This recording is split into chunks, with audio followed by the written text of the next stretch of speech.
Amigos, continuamos con más de Noticias Globovisión Internacionales, transmitiendo desde Caracas, Venezuela, para todo el mundo. Saludamos a quienes se conectan a esta hora por nuestra señal en vivo por YouTube, Globovisión en vivo, en tiempo real, toda la programación de Globovisión. Estamos hablando hoy sobre la crisis en el Ecuador y el inicio de esta mesa de diálogo entre el gobierno y los indígenas que durante varios días estuvieron protestando en las calles de las principales ciudades del país. Es momento de recibir a nuestra especialista invitada. Se trata de Carolina Andrade, es politólogo y magíster en ciencias políticas. Buenos días, les saludamos.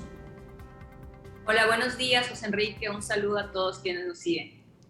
¿Cómo se plantea el inicio de esta mesa de diálogo hoy con el tema central que está muy ocupado en el tema de los subsidios a los combustibles? ¿Y qué tan comprometido está el gobierno de Guillermo Lasso a cumplir y avanzar en lo que se plantea con las demandas de los grupos indígenas en este momento a responder? Bueno, creo que es importante contextualizar un poquito en el sentido de que ya tuvimos un proceso de movilizaciones en octubre del 2019. Sin embargo, el anterior gobierno estuvo en la incapacidad de realmente dar una respuesta real a lo que se planteó en ese momento y al final terminó imponiendo sus decisiones sobre los pedidos que se presentaron en ese instante. Eso se acarrió y fue como una especie de bomba de tiempo que estaba ahí latente y que lamentablemente lo heredó a su sucesor, a Guillermo Lasso. Guillermo Lasso durante la campaña entendió muy bien cuál era el ambiente que existía y es por eso que se denominó el gobierno del encuentro, que buscaba justamente un poco integrar esa polarización que existía en el país y poder reconstruir una reconciliación entre diferentes sectores. Ese fue lo que inspiró su plan de gobierno. Sin embargo, durante el primer año de gobierno, no ha dado una respuesta adecuada a los diferentes sectores que han presentado pedidos, reivindicaciones, hasta que se planteó una gran movilización en junio de este año, ¿no? Creo que de parte del gobierno en un primer momento se subestimó la capacidad de convocatoria. La verdad es que la movilización no se anunciaba como algo muy, muy fuerte, pero una serie de hechos que por parte del gobierno entorpecieron al inicio de la convocatoria, como la detención del máximo líder de la organización de la CONAIE, la máxima organización indígena del Ecuador. Creo que eso desembocó en un aumento de gente, de apoyos y de otros sectores que se sumaron. Todo el listado de pedidos y reivindicaciones que fue presentado por la CONAIE implican diferentes ámbitos. Hay temas económicos, temas sociales, temas de educación, temas de seguridad, que un poco reflejan el estado de situación del país, pero también la falta de priorización que se ha dado durante este año de también realizar inversión social, ¿no? Y atender a ciertos sectores que se han visto afectados no solamente por la crisis del COVID, sino también por una situación económica y social que el Ecuador ya venía acarreando antes de la pandemia. Y como vemos, entonces, ese será un gran desafío al que se le presentará a esta mesa de diálogo, pero me gustaría además preguntarte cuál es realmente el peso en este momento en Ecuador de la figura de Rafael Correa. Te lo pregunto luego de las acusaciones de Guillermo Lasso hacia que las protestas de los indígenas han sido financiadas por Rafael Correa o por el narcotráfico. A ver, creo que el presidente Lasso inició su gobierno dando una idea de que iba un poco a gobernar mirando hacia el futuro, mirando hacia lo que se podía construir y evitando echar la culpa o buscando responsables en el pasado, que fue uno de los temas que mucho se le criticó al anterior gobierno. Esa fue una de sus propuestas también de campaña. Sin embargo, al poco tiempo volvió nuevamente a permanentemente echar la culpa a su antecesor, bueno, no a su antecesor, sino en este caso al expresidente Rafael Correa, y involucrarlo en los diferentes hechos que se estaban desarrollando. El movimiento indígena ha sido bastante claro al rechazar esas acusaciones por parte del presidente Lasso, al decir que no se ha recibido ningún tipo de financiamiento por parte del narcotráfico o de grupos vinculados a acciones delictivas. El presidente salió en medios internacionales a dar esta información, pero sin ningún tipo de sustento, que incluso ha sido cuestionado o contradecido por su propio ministro del Interior, quien dice que esperan que se realicen las investigaciones por parte de la Fiscalía.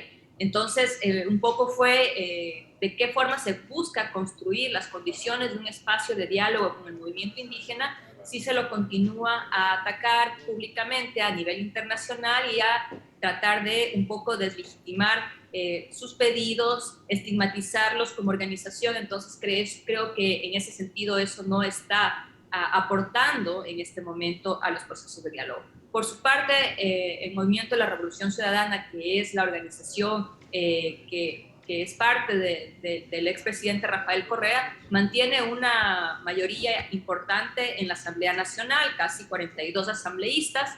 De hecho, ellos fueron quienes promovieron la aplicación del artículo 130, numeral 2 de la Constitución, que prevé el llamado a elecciones, a adelantar elecciones en un momento de alta conflictividad interna, como estaba ya determinado en el estado de excepción que en ese momento estaba vigente, y ese fue el camino que ellos optaron como una herramienta institucional que sumó a otros sectores, sumó a la representación institucional también del movimiento indígena en la Asamblea, el movimiento Pachacuti, sumó a otros asambleístas de otras bancadas, y al final creo que lograron alrededor de 80 votos. Entonces, creo que ese fue un quiebre importante que además se sumó al gobierno de perder el apoyo en la Asamblea. 80 votos sobre 137 no es menor, tomando en cuenta que al inicio de su mandato el gobierno apoyó a la expresidenta de la Asamblea, en este momento ya no está en funciones, fue destituida,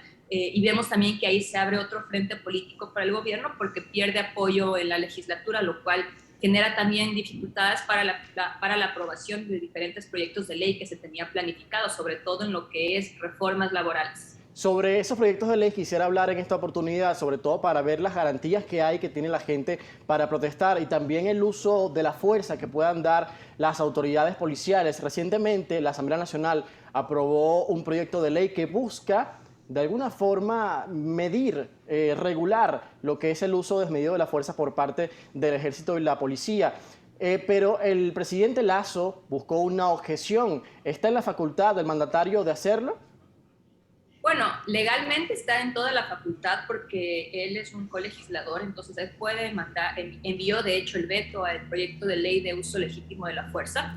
Ahora, creo que el principio de uso legítimo de la fuerza es un principio reconocido internacionalmente, está dentro de los instrumentos internacionales, la Constitución del Ecuador lo reconoce, es muy claro al definir que Fuerzas Armadas y policías tienen que formarse en temas de derechos humanos, tienen que estar alineados a principios democráticos, responsables de la protección de derechos y libertades, y sobre todo, un tema importante es que las autoridades serán responsables de las órdenes que imparta. Eso quiere decir el jefe de Estado como comandante en jefe de la Policía y Fuerzas Armadas y los ministros quienes están a cargo de la conducción política de Fuerzas Armadas y Policía.